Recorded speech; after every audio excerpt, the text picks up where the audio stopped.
장례식. 첫날 오전 10시. 평안병원 장례식장 사무실.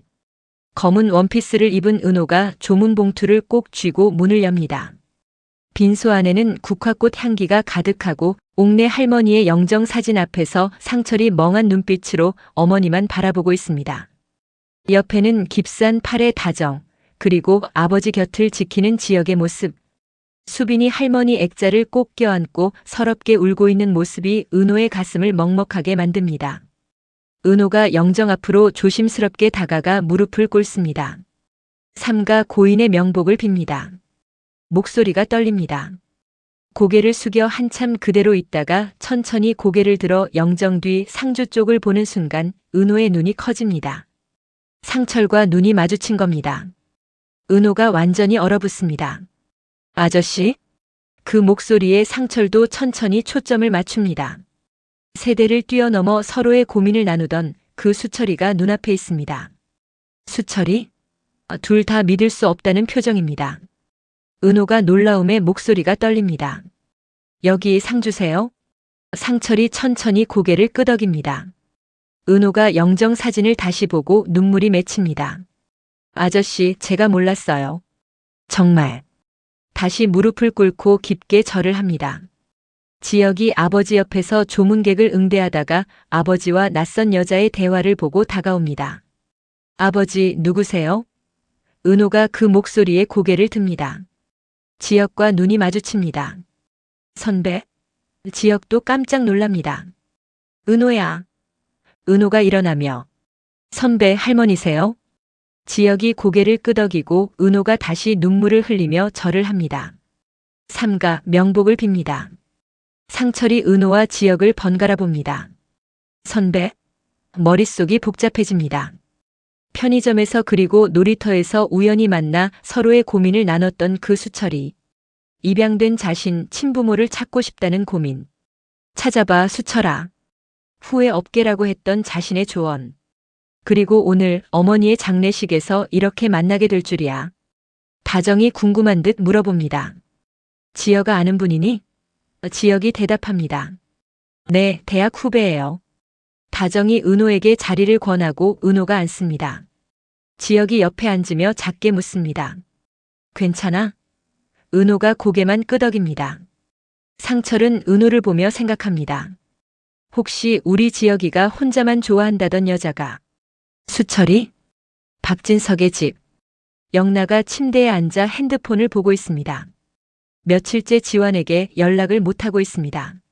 화면에 지환의 이름을 띄워놓고 전화를 걸까 말까 고민합니다. 키스를 하고 나서 영나는 엄마의 협박을 받았습니다.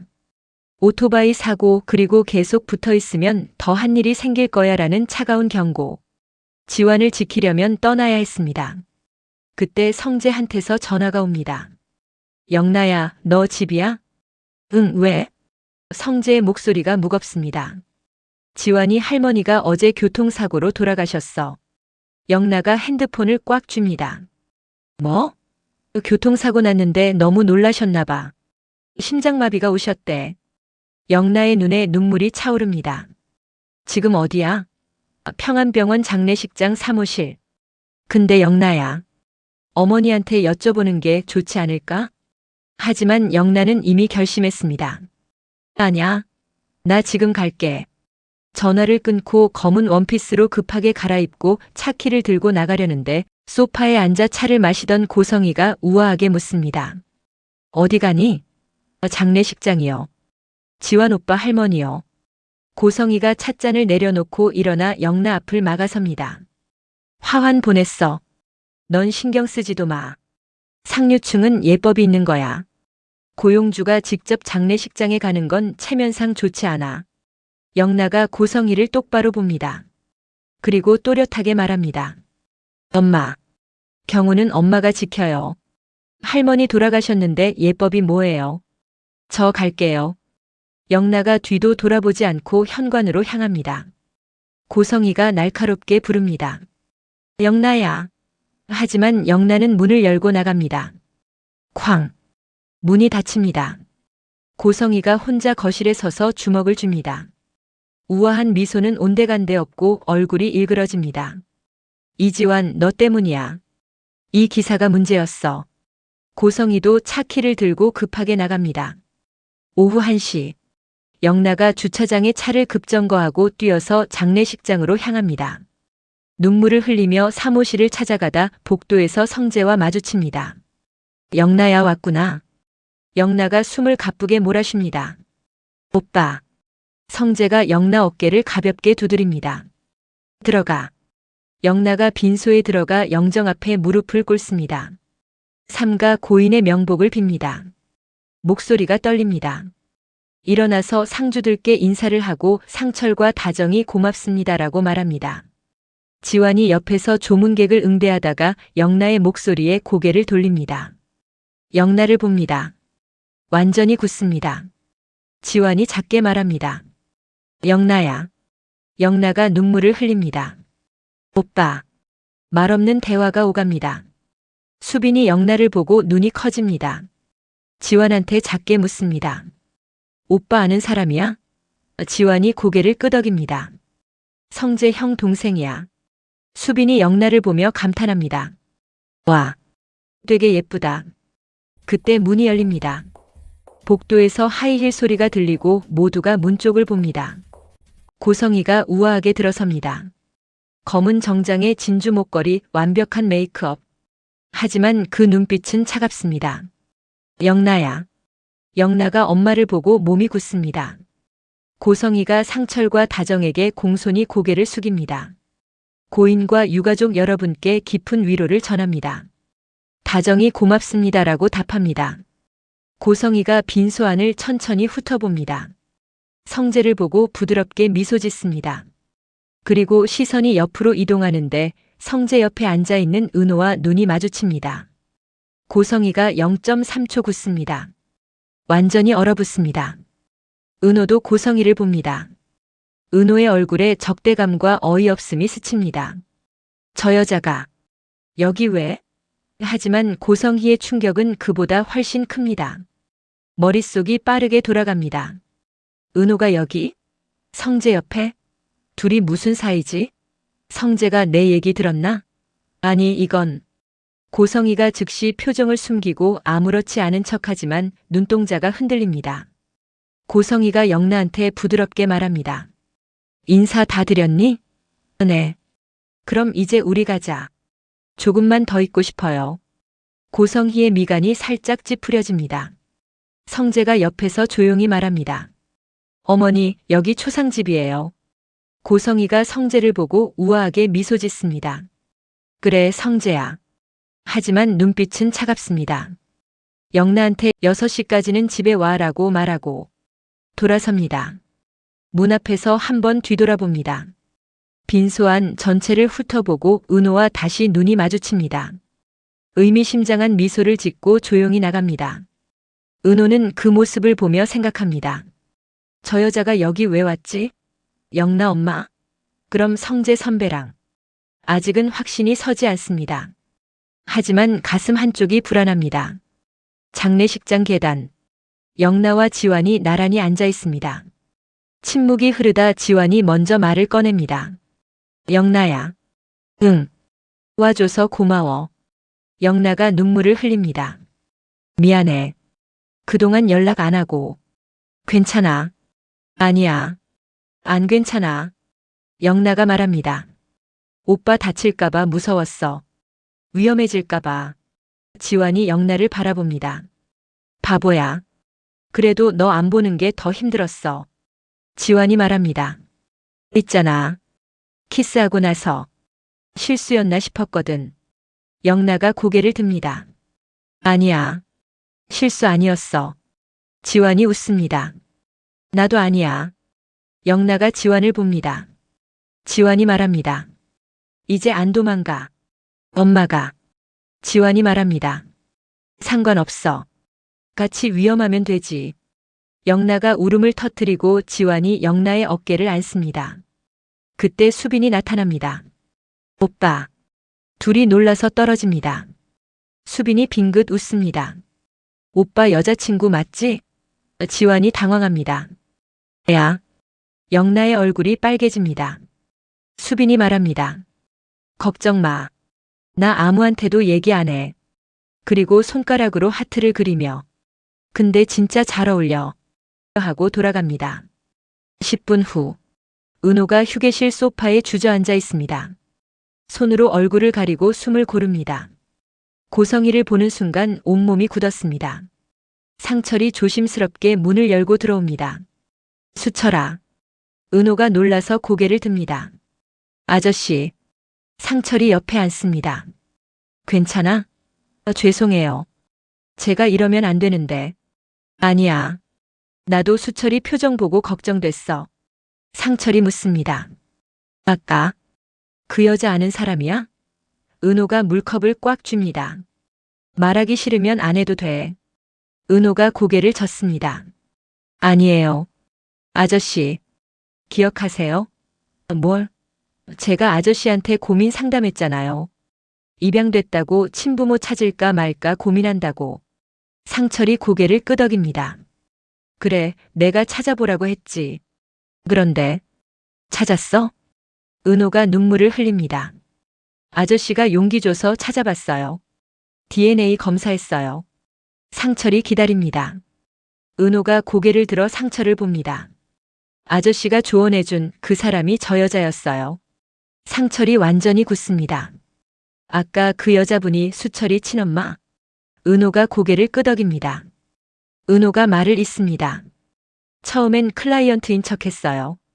친해지고 DNA 검사 유도하고 적합 판정 나오니까 그제서야 친엄마라고 밝혔어요. 상철이 주먹을 줍니다. 은호가 계속 말합니다. 제 동생한테 현금 5억을 주고 안 되니까 저에게 100억짜리 건물 준다고 했어요. 그것도 안 되니까 협박까지 했고요. 상철이 분노로 떨립니다. 한참 생각하다가 말합니다. 수철아. 근데 그 사람. 나도 오늘 처음 봤어. 은호가 상철을 봅니다. 네? 오늘 장례식장에서 처음 봤어. 영나가 성재 동생이라길래 누구냐고 물어봤더니 성재 새어머니래. 은호가 완전히 얼어붙습니다. 성재 선배. 새어머니요? 상철이 고개를 끄덕입니다. 은호가 머리를 쥐어뜯습니다. 어떻게 이렇게 가까이. 제 선배 새엄마가. 은호의 눈에서 눈물이 쏟아집니다. 상철이 은호 어깨에 손을 얹습니다. 수철아, 괜찮아? 은호가 고개를 끄덕입니다. 이만 가볼게요. 은호가 일어나 나가려는데 상철이 부릅니다. 수철아. 은호가 돌아봅니다. 상철이 진지하게 말합니다. 너, 지혁이가 좋아하는 여자 맞지? 은호가 굳습니다. 네. 지혁이가 혼자 좋아하는 여자 있다고 했거든. 근데 오늘 보니까 너인 것 같아. 은호의 얼굴이 빨개집니다. 아저씨, 힘들 땐 지혁이한테 기대. 우리 아들 믿음직하니까. 은호가 눈물을 흘리며 고개를 끄덕입니다. 같은 날 저녁 7시 강남 역삼동의 조용한 카페. 지혁이 성재를 불러냅니다. 성재가 카페에 들어와 앉습니다. 무슨 일인데? 표정 심각하네. 지혁이 커피를 한 모금 마십니다. 손이 떨립니다. 너 새엄마 이름 뭐야? 성재가 의아해합니다. 고성희. 왜 갑자기? 지혁이 심호흡을 합니다.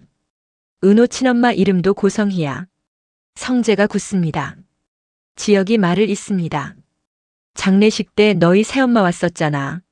나. 그 사람 사무실에서 몇 번 봤거든. 은호 찾아왔을 때 쫓아냈는데. 오늘 장례식에 왔어. 은호한테 얘기했더니 전혀 몰랐더라고. 너희 새어머니가 자기 친엄마인 줄. 성재가 완전히 얼어붙습니다. 한참 동안 말이 없습니다. 그리고 천천히 묻습니다. 그럼 동생 우진이. 지혁이 고개를 끄덕입니다. 은호 쌍둥이 오빠야. 유학 간 거 아니었어. 국내에서 간 이식 받고 치료 중이었던 거야. 성재가 뒤로 기댑니다. 말도 안 돼. 우진이가 쌍둥이였다고? 그럼 어머니가 둘 다 버렸다가 우진이만 데려온 거야? 그래. 은호는 보육원에 그대로 두고. 성재가 머리를 쥐어뜯습니다.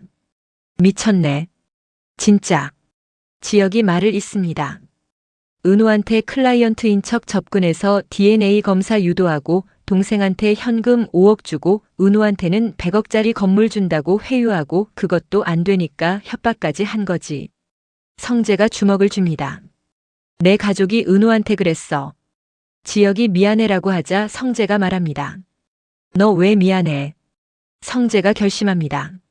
아버지한테 말해야겠어. 진짜? 당연하지. 이런 사람이 우리 집에 있으면 안 되지. 근데 믿으실까? 은호는 내 후배이기도 해. 증거도 있고 믿으실 거야. 같은 날 밤 10시 박진석 서재. 성재가 노크합니다.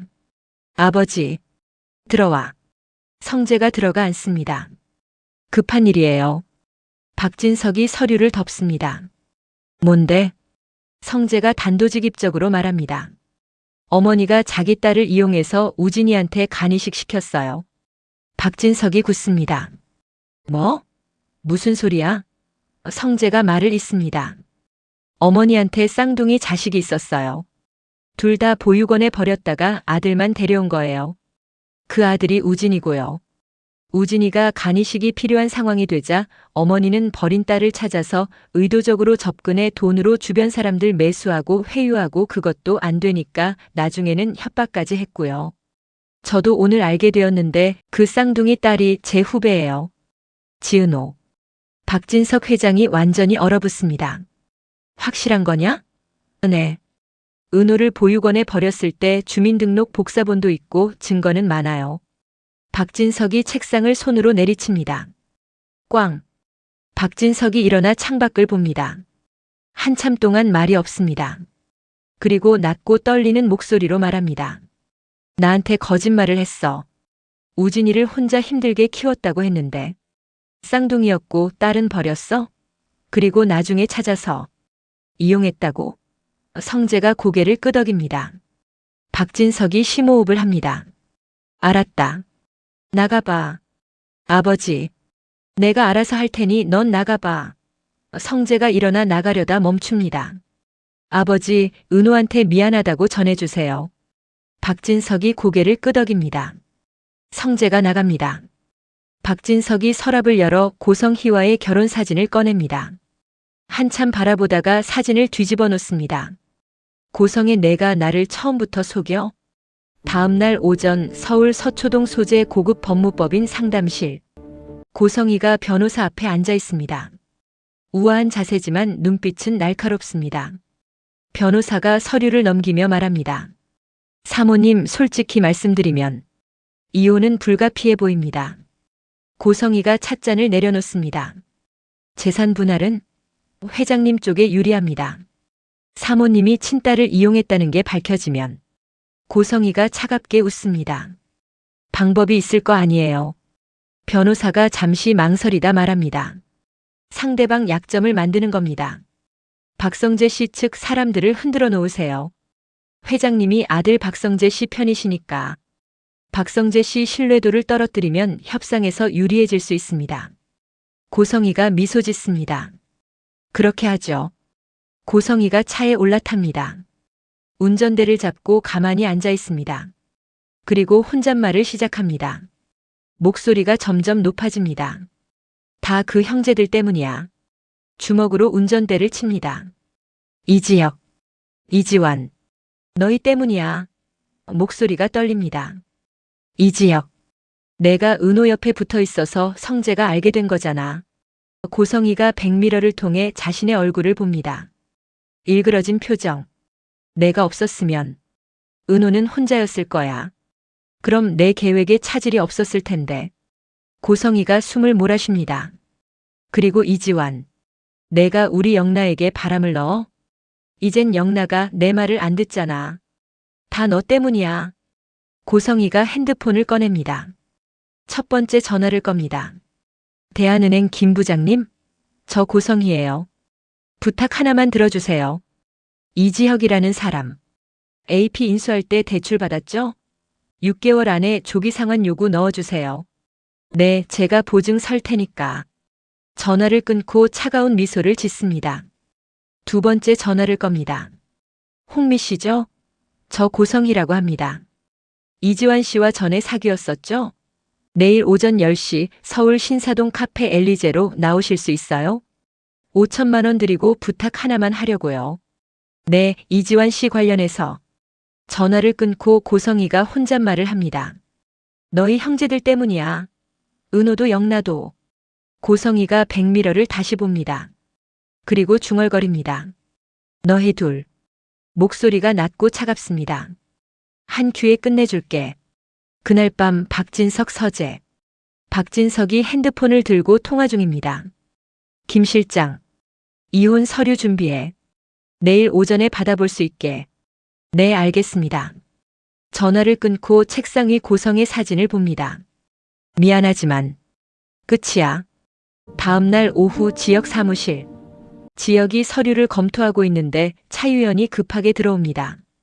대표님, 은행에서 연락 왔습니다. 뭐라던데? 대출 조기 상환 요청이래요. 6개월 안에 전액 상환하래요. 지역이 고개를 듭니다. 뭐? 이유는 안 알려줬대요. 그냥 은행 방침이라고만. 지역이 서류를 내려놓습니다. 주먹을 줍니다. 갑자기? 네. 이상하죠? AP 인수 자금 중에 30%가 대출인데. 지역이 창밖을 바라봅니다. 뭔가 이상합니다. 너무 갑작스럽습니다. 이게 우연일까? 같은 시각 지환이 집. 지환이 소파에 앉아 TV를 보고 있습니다. 핸드폰 화면에 부재중 전화 3통. 모두 모르는 번호입니다. 지환이 핸드폰을 내려다봅니다. 누구지? 불안한 예감이 스칩니다. 영나의 얼굴이 떠오릅니다. 지환이 핸드폰을 옆에 놓고 고개를 젓습니다. 아니야. 설마. 하지만 핸드폰은 다시 울립니다. 같은 번호. 지환이 핸드폰을 들여다봅니다. 손이 떨립니다. 잠시 망설이다 받습니다. 여보세요? 전화 너머로 낯익은 여자 목소리가 들립니다. 오빠. 나야. 지환이 완전히 굳습니다. 그 목소리. 3년을 함께했던 그 목소리. 홍미? 응. 오빠. 지환이 일어나 창가로 갑니다. 무슨 일이야? 왜 갑자기? 홍미의 목소리가 떨립니다. 오빠. 만나고 싶어. 할 얘기가 있어. 무슨 얘기? 전화론 어려워. 만나서 얘기할게. 내일. 만날 수 있어? 지환이 입술을 깨뭅니다. 영나의 얼굴이 떠오릅니다. 하지만 홍미의 목소리는 절박합니다. 생각해 볼게. 꼭 연락 줘. 기다릴게. 전화가 끊깁니다. 지환이 핸드폰을 들고 한참 서 있습니다. 머릿속이 복잡합니다. 3년을 함께했던 여자. 다른 남자 만나서 결혼한다고 떠났던 여자. 그 여자가 왜 갑자기 연락을 했을까? 지환의 얼굴이 어두워집니다. 고성의 방. 고성이가 노트북 앞에 앉아 화면을 보고 있습니다. 2개의 폴더가 열려 있습니다. 이지혁, 이지환. 고성이가 차가운 미소를 짓습니다. 이제 시작이야. 우진의 병실. 우진이 침대에 앉아 핸드폰으로 은호한테 문자를 보냅니다. 은호야, 엄마 조심해. 뭔가 꾸미는 것 같아. 전송. 우진이 창밖을 보며 혼잣말을 합니다. 내가 성재 형을 이길 수 있을 거라고 아직도 엄마는 믿는데. 미안해요, 엄마. 난 그렇게 안 살 거예요. 은호의 방. 은호가 창밖을 보며 우진 문자를 확인합니다. 우진아. 핸드폰을 옆에 놓고 혼잣말을 합니다. 끝난 줄 알았는데. 은호의 얼굴에 불안한 그림자가 드리웁니다. 여러분, 한 장례식장에서 모든 비밀이 터졌습니다. 은호는 몇 달간 술친구였던 아저씨가 지역 아버지라는 걸 알았고 그 자리에서 자신을 버린 친엄마 고성이와 마주쳤고 그 여자가 성재 선배 새엄마라는 충격까지 받았습니다. 영나는 엄마의 말을 처음으로 거역하고 사랑하는 사람 곁으로 달려갔고 지환과의 오해도 풀렸습니다. 성재는 아버지에게 새엄마의 모든 진실을 고발했고 박진석은 이혼을 결심했습니다. 하지만 고성이는 이미 광기 어린 복수를 시작했습니다. 다 이지혁 때문이야. 내가 은호 옆에 있어서 성재가 알게 된 거야. 내가 다 망쳤어. 비이성적인 분노로 지역의 은행 대출을 압박하고 지완의 전 여자친구 홍미까지 돈으로 매수했습니다. 이 기사가 문제였어. 너희 둘 한 큐에 끝내줄게. 지역은 갑작스러운 대출 상환 요구에 당황하고 지완은 3년 전 떠났던 홍미의 전화를 받았습니다. 과연 이들은 고성희의 치밀한 공격을 막아낼 수 있을까요? 여러분, 이 영상이 도움되셨다면 구독과 좋아요, 알림 설정 꼭 부탁드립니다. 여러분의 관심이 다음 콘텐츠 제작에 큰 힘이 됩니다. 긴 영상 시청해 주셔서 감사합니다.